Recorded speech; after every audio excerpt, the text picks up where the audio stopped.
Imagine living your life after 50 and feeling energized and excited about your future. Welcome to the Women in the Middle podcast, the podcast for women who are ready to figure out what they want and create the life they deserve. Here's your host and Master Certified Life Coach, Susie Rosenstein.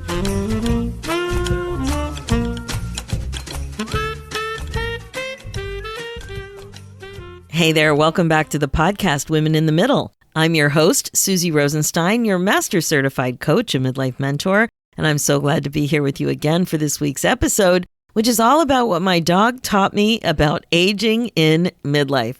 And you might hear in my voice, I'm snickering or rolling my eyes or crying. I'm not sure what it is, but I can't even tell you how many times I tried to record this podcast today, and my pets were going crazy. Dee Dee, the Quaker parrot, was noisy, and I moved her to her perch, and I moved her to a cage in another room. She wasn't having it. And Nico, the Noof, was complaining about his dinner. He didn't like what he was being served, and just now, he's just been bugging me. I have these French doors that I close, first that I didn't have. So first the French doors needed to be installed because of the podcast. That was a couple of years ago, and he was upset, and he actually takes his giant paw and paws the door, which makes a lot of noise. And I'm always afraid he's actually going to damage the door. Now, you know I love my pets. And loving my pets has been going on for decades. And if you've been listening for a while, you know how much I love dogs. And I've loved my dogs my whole life. From my first dogs before I was 5, Charlie the Poodle, and Cindy the Dachshund, Cindy named after Cindy and the Brady Bunch, of course, to all of the St. Bernards growing up. That would be Mr. Jack, Heidi, Fluffy, Roxy, and Gambler, to the other breeds I had the pleasure of getting to know as well. A Bedlington Terrier, a Cocker Spaniel, Golden Retriever, Dandy Dinmont Terrier, Great Dane, and a Standard Poodle. 2, having 20 years of Golden Retriever love with Yofi and Jasper, with my own family, my husband and kids, and now for 7.5 years, we have the lovable, the messy, the slobbery, and the super sweet Nico the Noof, a Landseer, Newfoundland. I even studied the relationship between children and their pet dogs in grad school, and throughout my whole life, I've been super fascinated by interspecies communication. I just picked up a book a couple of weeks ago for summer reading about communication between whales and humans. I can't wait to dive in. Anyway, in this podcast, I've spoken many times about how I believe an empty nest dog can be a really beautiful thing. So I guess when you think about it, it's really no surprise that I continue to learn from and love dogs, and I bet you do too. And that's what today's episode is about, what my dog taught me about aging and midlife. And I know it's highly likely that you love dogs too. Even if you don't, I know you're going to get some interesting perspective today. But first, this episode is sponsored by my monthly midlife membership, the Finally First Club. What I know for sure is that you just might be feeling stuck or that you're running out of time. I also know that you're more sensitive to the passing of time these days, and being stuck is a problem because you know you're wasting valuable time. I get it. I hear you. And I know this firsthand. That's how I felt when I was stuck and confused for 5 long years. For me, it was between 45 and 50. And this is why you really need to join the Finally First Club. If you don't change something, nothing will change. So if you really want to get unstuck and make sure that you go from thinking, I wish I could, to, I am so glad I did, you got to do something now. Take the first step and join us. Finally First is your one-stop shop for life-changing coaching, community, and connection. You're not alone, and this is a great place to start. So head over to www.iamfinallyfirst.com and click join. I can't wait to welcome you and help you make sure that you regret-proof your life. All right, so let's dive in. Why do you think I learned something huge about aging from my dog, Nico the Noof? Just pause for a second and think about a dog that you love or have loved. If you never had a dog in your life, think about a dog in a movie that you loved or someone you know who loves a dog. And just sit with that in your mind for a minute. A special dog, a dog who's there for you, who loves you, who you love, who's so cute, who is so sweet, and who makes you laugh. A dog you have a long-term relationship with, one that you really, really care about. And then think about petting the dog, or maybe patting the dog. We do a lot of pats. Or just sitting together. Or being curled up sleeping together. Do you recognize how you feel? How would you describe that? Would it be being at peace, love, empathy, affection, loyalty, friendship, maybe even unconditional love? There's something so special about this relationship. It is full of love. But you know what else it's full of? Acceptance and compassion. Now, by the way, just in case you're wondering about me sleeping with 130-pound Nico the Noof, no, we don't do that. I don't want slobber and dog hair in my sheets. That's just gross. I grew up in a house where it was okay to have a St. Bernard in the bed on occasion. And then later on, a Great Dane on the couch. My husband and I drew that line early on with the Golden Retrievers. As cute as they are, we didn't want Nico on the furniture or in the bed either. I mean, that is just a lot of dog and a lot of hair.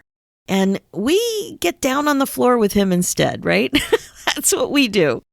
That's how we roll, and Nico loves it. But here's what really got me thinking about this topic. And this has come up in a few ways and more than a few times. Sometimes I walk down a flight of stairs, or to be in a different part of the house. Like I would walk across the house, or I'd walk down the flight of stairs, and there he is, on his back, completely sprawled out and stretched out, kind of upside down. This is how my dog loves to be. He completely blocks doorways and often stretches out like this at the bottom of stairs to the second floor. So when you're coming down the stairs, you have to pretty much jump over him. He's always in the doorways too, so there's a dance of tiptoeing awkwardly around him and over him all the time. It happened tonight at dinner because we don't want to wake the baby. Nobody should ever wake the baby. But one day recently, he was in this weird upside down stretched out pose, and one of my kids thought to get right down there on the floor and take a picture of his adorable upside down head, which looked hysterical from that perspective. His eyes, his teeth, and most of all, his floppy jowls. Yup, his floppy jowls. They were hilarious. They were literally flopped out. Now, I know he was upside down, lying on his back, and his jowls kind of fell away from his teeth and gums, and it just looked so funny to see all of his teeth and his goofiness like that. The perspective of getting down on the ground with him made all the difference to really see what was going on there. And then I noticed how much I love that part of his face. I mean, I love his whole self and his big giant head, but I really love petting the side of his nose going down to his jowls. It is just so soft, like his cheek, right? Like going down the side of his head. And his head, like he's a Newfoundland. There's a big jowl. There's a big nose. But I just love petting him like that. And he loves it too. You know, when he sits, he just looks so regal. And his face is just so soft. And then, you know, I could think about him all day and wonder where the time went. So I was thinking about all of this with the upside down jowls and floppiness and putting it all together, that I really, really love petting the side of his face like that. I couldn't help but make a comparison. Not to other breeds, not to other animals, but to my own jowls. When I think about my own jowls, it's not with love or affection. It's not with much curiosity or unconditional love. What about you? Can you relate? Like, I don't think that way at all about my own face. And when you're all up close and personal with the tweezer and the whiskers and all that with your 10 times magnification mirror, it's pretty easy to see what's going on with your jowls. You know what's going on. And like I said, I don't feel the same way about my jowls as I do with my dog Nico's jowls. With mine, it's something less than. It's something that gets worse. And perhaps for some, like it's something that needs to be fixed. Now, I'm afraid of surgery, so I rely on creams and potions and lotions. I mean, doing all of this pro-aging mindset work over the years, and, I've been working on it, and I really do believe that aging is good. I'm much closer to acceptance than ever before. But I totally have to be supervising my mind to prevent myself from thinking that the change is less than ideal. I mean, it's become such a habit to think that any changes in our skin or our face or any part of our body, it's a habit to think that it's not the best, right? It's less than the best, less than ideal. So you really have to be on your game not to think that way. So I'm better than I was before, but every once in a while, one of those thoughts pops in. So have you ever noticed what you think about your jowls? Have you noticed that? I guess the thing that surprised me about this observation was the drastic difference in thoughts and feelings between the jowls I was observing. And just say jowls. If you've never said that before, it's a fun word to say. Now, don't get me wrong. I don't go around comparing myself to my dog on the regular. But wow, I do love this loose, floppy part of his face, and I do not love the same part of mine. Thank God mine doesn't flop out to the same degree as his, but I think you get my point. The jowls thing, however, isn't the only thing I learned from my dog. The second thing is probably not that surprising. In fact, it might even feel like it's an obvious thing. And it's unconditional love. Now, unconditional love with a dog, that comes up. It's kind of obvious. I mean, really, the way that you feel for your pet when it comes to love like that, it is pretty intense. And like I said, it's kind of obvious. It's something we're expected to feel around a relationship with a dog. But it's so common. It's so deep. It's so meaningful. It's so certain. And you really feel it, and you probably aren't even that surprised that you feel it. You don't fight it. Instead, you count on it. You rely on it. It brings great value to your life, right? You may not have a lot of experience with the feeling of unconditional love anyway, right? But when it comes to your dog, it's a pretty common shared experience. Now, there's another big lesson I wanted to talk to you about. It's the lesson of acceptance of aging. Think about it. There's really no weird age and culture related negativity around a senior dog. Certainly nothing like the weird age and culture related negativity that exists around human aging, especially for women. When it comes to an aging dog, they might look a little different. They might not be quite as energetic. They might need a bit more from you on occasion, maybe a special diet or a special shampoo. But really, there aren't hang-ups around your dog getting older in terms of their actual age. Like what a particular age means in the same way that there is for people. There's respect and appreciation that you and your dog have for each other. And there's also some compassion about age-related changes. The only time it gets a little weird is when you start freaking out a bit that you likely have less time left together in the future than you've had already.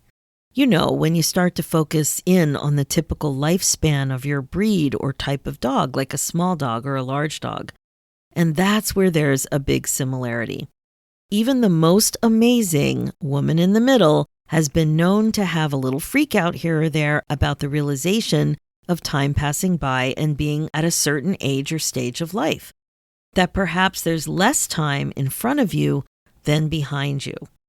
There's this typical similarity of sensitivity to time and time running out for you, running out for the amount of time that you have with your amazing pet.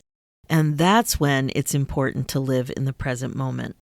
When you're thinking about what might happen in the future, you're basically not in the present moment. It's not a great way to live and to focus your energy. It creates all kinds of negative emotions in advance. Remember, because your emotions flow from the way you're thinking, when you start thinking about how you'll feel when you don't have your dog anymore, you start to really feel all of that sad, negative emotion in advance. It's all related. Instead of being really present with the time that you have, you're focused more on the time that you don't have. So, there you have it. Some midlife lessons about aging from my dog. Number 1, my dog's jowls are hilarious, and my jowls are not. Number 2, it's common to have more compassion and love for your dog's advancing age than you have for your own. Number 3, the skill of being in the present moment absolutely helps you enjoy your relationship together more. When you supervise your mind, it's easier to focus on the time that you do have together. And number 4, it's important to notice and connect with the feeling of unconditional love for your dog and learn from it so you notice that emotion, what it really feels like, and you can create the feeling more in your life. So I guess the bottom line is dogs are great and enhance our lives in so many ways, even to help us appreciate our changing jowls. I'd love to end this episode with a quote from one of my favorite dogs of all time. Well, not Snoopy himself, but his creator, Charles M. Schulz. All his life, he tried to be a good person. Many times, however, he failed. For after all, he was only human. He wasn't a dog. There you have it. I hope everyone has the opportunity to love and be loved by a dog. Okay, that's it for this episode. I know this episode was a little different. It was one of those observational ones where I noticed something that might be a little bit odd, but it brings me humor and it brings me insight, and I can't wait to share it with you too, because one thing I've learned is that I'm not alone. And I know I'm not the only one that really, really loves and appreciates my dog's beautiful face. All right, as you know, my focus as a midlife coach is to help you waste less time spinning and feeling stuck about all kinds of stuff: aging, empty nest, relationships, your career, and even about learning how to finally put yourself first. It really is time to get excited about your life again, because being the queen of your brain domain, it's the best way to be, and I am here to help. This is what you'll learn when you hire me as your coach. Learning the mindfulness concepts are one thing, but when it comes to applying the concepts, that's when you really benefit from coaching. I can help you grow faster with private coaching. You'll see the connections and insights, everything just way more clearly. So head over to www.talktosusie.com, check out the options, and apply there. For show notes and links, head over to www.coachwithsusie.com. And to get a copy of my new book, 50 Ways to Celebrate Life After 50, check out Amazon or your favorite online bookseller, or go to www.50waystoCelebrate.com. Let's do this, ladies. It's time for you to put yourself first, one thought at a time. Thanks so much for listening, and I'll talk to you next week.